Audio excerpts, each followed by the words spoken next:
What's up, guys? We're here with Lord of Goblins Part 2. I can't talk. Yes, we are. So as you can see by the book, it's very nice art design. You still have some of the characters that we had in the first book, and we have some new character reveals for sure. Oh yeah, and you can tell, unlike the characters in the novel that are hidden in a cave, we're actually enjoying the nice weather that we're getting. So it's nice to not be a goblin. That's true. But it's weird because in a lot of ways I would say this is part 2 to volume 1 more than a volume 2, so I highly recommend, if you haven't seen the volume 1 review, to go check that out. We'll link it in this video. But with that being said, volume 2 kind of has some more questions answered. I would say more so in like probably the direction they're going to be going. There is this mysterious figure that we got left off in the first volume that Lev gets to talk to, and it's kind of like almost a deal with the devil, but not quite. We can probably go into a little bit more about like that circumstance when we're going into what we liked about the book. But as far as other things that go in the book, it's more so just, again, another like power grab that Lev's going for, pushing really the bounds, obviously trying to survive the expedition that they went on in this first book.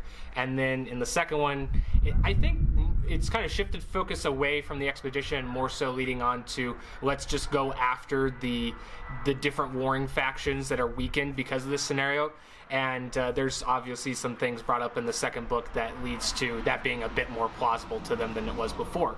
So I would say that's probably all I want to talk about specifically of the plot, because there's a little bit more that happens than that, but I'd say for the most part that's generally what we're getting on the big points. So Michael, what did you have to say about this second book? So it does open pretty strongly with the reveal of a mystery character that, for those of you who haven't read the first volume, go read it if you like the genre. Yeah. Because it does kind of end off a cliffhanger, and then we meet a new character who, I'll say it in the most non-specific way possible, has links to the past leaders and wants Lev to accomplish some of his own goals. So that's always interesting, kind of the back and forth there. I think another thing I liked about this book, it was in pieces. There is more of a dialogue between Lev and the person he used to be before, especially when it comes to that beginning instance, and that's kind of interesting. We still have room to develop there between the two characters. And then we do see a lot of new characters in this volume. They do add a glossary trying to help keep track of it. There is... sometimes it's hard to keep track, to be honest, just because there's so many characters, but I understand that the author's kind of going for some world building elements, so we do definitely get new characters that you can see and kind of learn more about for sure. Yeah, if anything, I was like, oh, this could have really helped when I was reading the first volume, but it's okay because, like Michael said, there's more characters to keep track of in the second volume anyway, so it was probably unnecessary in the first one, but this one, it really does help a lot. I referenced it quite a bit. As far as the creature, all I want to say, without giving too much away, is I just really did like the motivation of this mysterious figure. Again, there is some things to like what characters or past it's related to, but I'd say for the most part, just the motivation of it almost being like somewhat self-preservation, but also another ulterior motive that we probably don't know of yet, was just a really nice jumping off point for what that dynamic might be with Lev, and also what consequences he might have to face unbeknownst to him because of this deal he kind of I guess seals. Yeah, and it's interesting because a lot of the time in fantasy books, when you have a figure like that's more powerful and you make a deal, usually they're along with you during the journey, and it's interesting that they don't interact as much throughout the book as you would typically see. Although the one thing that I do like that is along with him for the journey is, like Michael mentioned, Germ being like, you know, the soul that he kind of took the body away from, or body snatched, being a more prevalent role. I wouldn't say it's like the biggest focus in the second book. It's just more touched on than the first one. But I do like that there is even, I won't go into too much, but there is another entity that might be added to that mix as well, and I do like the kind of back and forth adding another one into the mix kind of leads to. There is like this thing where I almost find that that's the most interesting dynamic amongst any of the characters, and and it's a shame that it hasn't been utilized as heavily as some of the other interactions with new characters or existing ones, but that's something I hope that they can sort of capitalize on going forward. Yeah, for sure. So, I mean, there are a lot of more elements we could cover, but I think if you enjoyed the first volume, I think you'll be intrigued by what the second volume holds. Like Josh said, it's really not a volume 2. It's more of like a part 2 to what happened in volume 1. Mm-hmm. And I'm excited to see what the author has for the world in general. I think overall, one of the strong points of this series so far has kind of been a little bit of world building and kind of calling back to the past of the world. Yeah. So we'll have to see. And we do have a villain in this. Oh, that's true. In this volume as well. That's interesting change from what we got in volume 1. Yeah, I think it's kind of in the same vein, but ultimately it doesn't feel like it was direct copy or anything like that. So I did appreciate those things. There was really only 2 things I would say were bigger to me, not getting answers to, or that I didn't really see a change necessarily, and that is so like the first volume, I think it's pretty set to say that they're always build up volumes. They're introducing you to everything, so it's a bit slow start. And like we mentioned, with this being more of like a part 2, there is some leniency there given that. But one of the things that I'd say was a slight disappointment is just it seems like there's a lack of stance with Lev right now in terms of what character he's going to be. There's sort of like this, he's not necessarily a good guy to the core, and he's not necessarily like one of those almost like anti-hero, or like, oh, he's kind of like the middle of the ground road, but he does good and bad occasionally. It seems like it's more so like there's some instances where like he seems like the straight good guy, and then there's other instances it does like a 180 and he's more like anti-hero-y.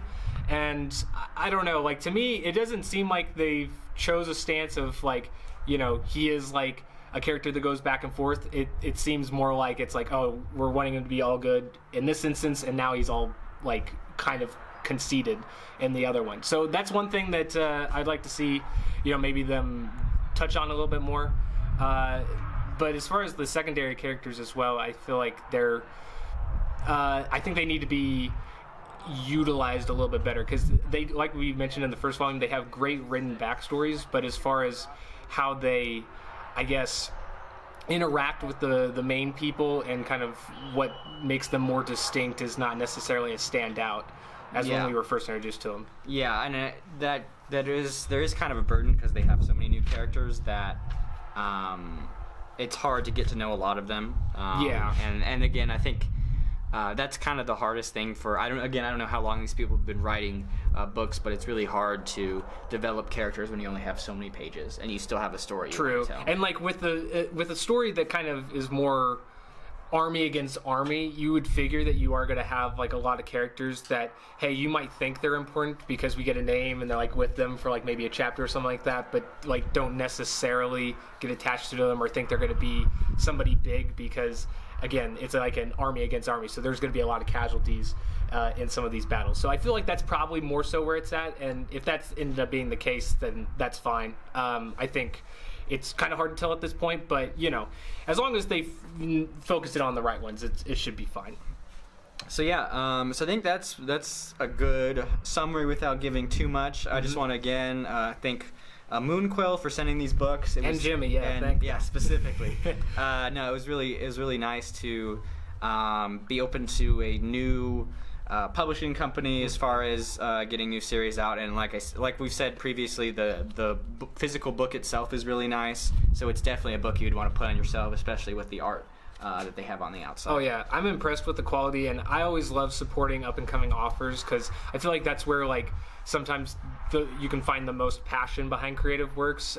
Is people like trying to get their thing off the ground, and it's just really nice to see a publishing company like Moonquill giving that opportunity to these up and coming authors. And it's nice to check out the stuff that is fresh off the press. But with that being said, Michael, in closing, how would you rate this book? It's that time. Okay. I liked the first book a little bit more than this one, but I did still like this book. I'd probably give it a I like it.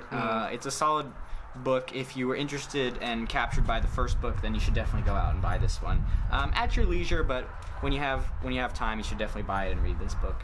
Yeah, and I share basically spot on same views and stance as well. It is a little bit less liked than the first one, but it's in that same ballpark, I would say. So it's still a whom I like it.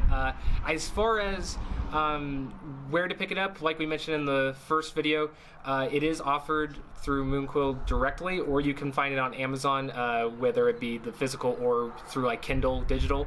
And I know that the first volume was on sale right now at the time of this uploading for like $3.99, and they're normally, I think, $12.99 for like a printed copy. So you might check, and if I find out, I'll put it in like the comments. But the second one probably has a good opportunity of being discounted as well. So if you want to go check that out, let us know what you thought of it, because it is a series that I don't know if we'll get the opportunity to cover more of it, but I would be really curious to see where it goes if we do get that opportunity.